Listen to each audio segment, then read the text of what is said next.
आप सभी का स्वागत है सक्षम एकेडमी लोहागढ़ यूट्यूब चैनल पर। बात की जाए जो आधुनिक भारत में जितने समाज सुधार आंदोलन हुए हैं उनकी नींव सबसे पहले पश्चिम बंगाल में रखी गई। इसके बाद बात की जाए महाराष्ट्र भी इससे अछूता नहीं रहा। तो महाराष्ट्र की अगर बात की जाए तो महाराष्ट्र में समाज सुधार आंदोलन के अग्रदूत की बात की जाए तो उसमें कृष्ण चिपलूणकर, बाल शास्त्री और विष्णु शास्त्री प्रमुख रूप से थे। जगन्नाथ शंकर सेठ का भी नाम आता है। अब बात की जाए यहाँ पे जो प्रमुख रूप से एक व्यक्ति हुए हैं महाराष्ट्र में समाज सुधार की नींव गोपाल हरि देशमुख ने रखी। किसने रखी? गोपाल हरि देशमुख ने रखी, जो लोकहितवादी नाम से प्रसिद्ध हुए। किससे हुए? लोकहितवादी नाम से प्रसिद्ध हुए, जितने प्रमुख रूप से समाज के रूप में समाज के लिए बहुत से कार्य किया। अब इसी क्रम में आगे बात की जाए परमहंस मंडली, तो परमहंस मंडली की स्थापना 1849-50 के मध्य होती है आत्माराम पांडु द्वारा। बात की जाए जो परमहंस मंडली थी तो इसका प्रमुख रूप से जाति व्यवस्था और छुआछूत की कुरीतियों का अंत करना था। लेकिन बाद में क्या हुआ कि परमहंस मंडली प्रमुख रूप से ईसाई धर्म का पाठ करने लगी और उसी की नकल करने लगी, जिसके चलते 1860 ईस्वी में परमहंस मंडली को समाप्त कर दिया गया।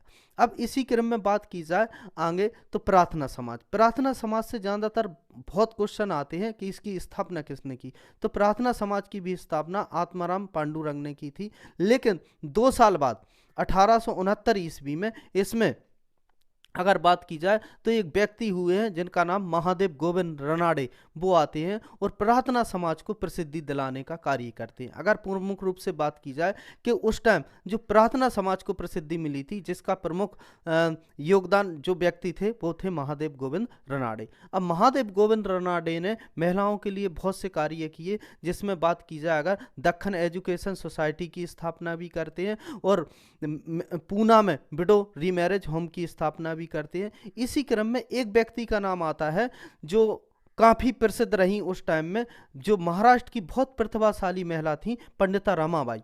पंडिता रमाबाई ने आर्य महिला समाज की स्थापना की।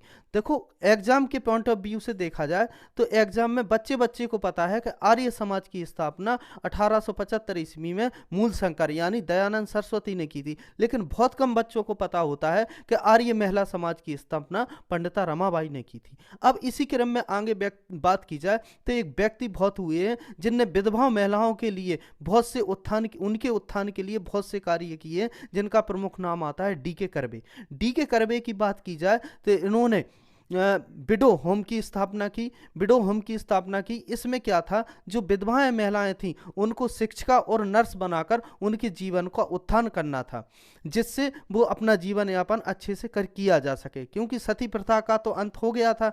लेकिन जो विधवाएं महिलाएं थीं लेकिन उनको फिर भी इजाजत नहीं थी दूसरा विवाह करने की, तो उसको जीवन यापन करने के लिए डी के करबे ने प्रमुख रूप से उनका जीवन सुधारने के लिए महिलाओं को नर्स और शिक्षिका बनाकर उनके जीवन में एक नई रोशनी पैदा करना था। इसी क्रम में बात की जाए कि डी के करबे ने महिलाओं के उत्थान के लिए वोमेन एजुकेशन यूनिवर्सिटी की स्थापना की। अगर बात की जाए तो डी के करबे प्रमुख रूप से अगर बात की जाए तो महिलाओं के उत्थान के लिए इन्होंने प्रमुख रूप से कार्य किया। इसी क्रम में आगे देखते हैं, बहुत अच्छे से कवर करते हैं, एक एक पॉइंट को कोई छूटे ना।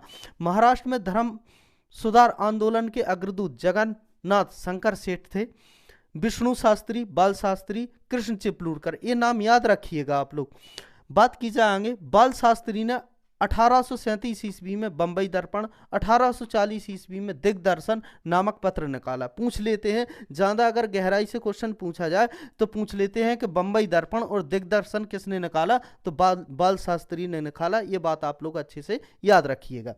महाराष्ट्र में समाज सुधार आंदोलन की नींव गोपाल हरि देशमुख ने रखी। गोपाल हरि पश्चात जो शिक्षा थी उसके बहुत ज़्यादा समर्थक थे, मतलब अंग्रेजी शिक्षा के बहुत ज़्यादा समर्थन थे। इसके बाद आगे बात की जाए, गोपाल हरि देशमुख को लोक हितकारी नाम से जाना जाता है। यह क्वेश्चन बहुत बार आ चुका है कि लोक हितकारी नाम से किसे जाना जाता है, तो आपके जो हो जाएंगे गोपाल हरि देशमुख।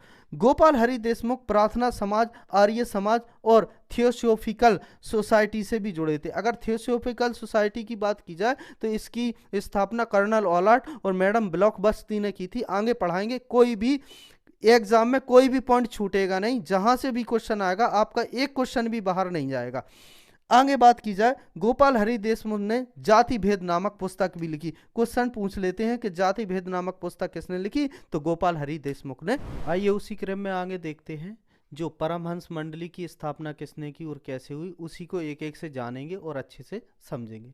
बात की जाए परमहंस मंडली की, तो परमहंस मंडली की स्थापना 1849 और 50 में आत्माराम पांडुरंग के ने बालकृष्ण और जयकर दाभोबा पांडुरंग की सहायता से बंबई में की गई थी। ठीक है, तो इन तीनों लोगों ने मिलकर परमहंस मंडली की स्थापना की थी। बात की जाए परमहंस मंडली की, तो पहले ही बता चुके हम आप लोगों को कि जो परमहंस मंडली थी ज़्यादातर ईसाई धर्म की जो थी वो नकल करने लगी थी, जिसके कारण 1860 ईस्वी में इसको समाप्त कर दिया गया था।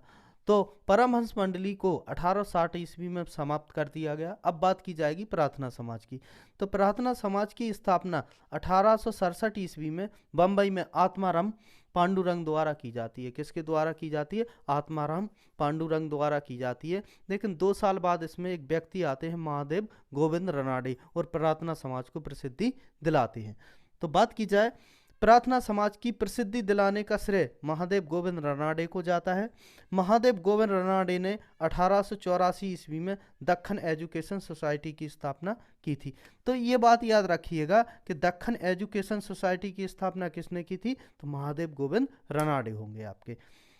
पंडिता रमाबाई ने आर्य महिला समाज की स्थापना की थी। ये मोस्ट इंपोर्टेंट क्वेश्चन है, आप लोग याद रखिएगा कि महिला आर्य समाज या आर्य महिला समाज की स्थापना आ जाए तो किसने की थी? महाराष्ट्र की प्रतिभाशाली महिला पंडिता रमाबाई ने। बात की जाए प्रोफेसर डी.के. कर्वे ने 1899 ईस्वी में पूना में विडो होम तथा 1906 ईस्वी में बंबई में इंडियन वुमेन यूनिवर्सिटी की स्थापना की थी। बात की जाए प्रोफेसर डी.के. कर्वे की, तो इन्होंने महिलाओं उत्थान के लिए बहुत सा कार्य किया, वो भी विधवा महिलाओं